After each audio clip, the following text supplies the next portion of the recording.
ক্রিকেটের বিশ্বসেরা অলরাউন্ডার সাকিব আল হাসানের ২৮তম জন্মদিন। ১৯৮৭ সালের এই দিনে মাগুরায় জন্মগ্রহণ করেন তিনি। সেদিনই সেই ছোট্ট শিশুটি আজ সুপরিচিত ক্রিকেট বিশ্বের প্রতিটি প্রান্তে।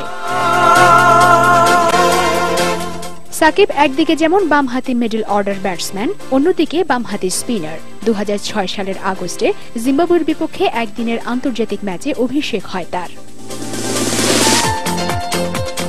ক্রিকেটের প্রাতিষ্ঠানিক শিক্ষা শুরু হয় বাংলাদেশ ক্রীড়া শিক্ষা প্রতিষ্ঠান BKSP থেকে। এরপর আর পেছন ফিরে তাকাতে হয়নি। নিজের ছোট্ট ক্যারিয়ারে গড়েছেন এমন সব কীর্তি যা কিনা অনেক ক্রিকেট গ্রেটদেরও ছাড়িয়ে গেছে।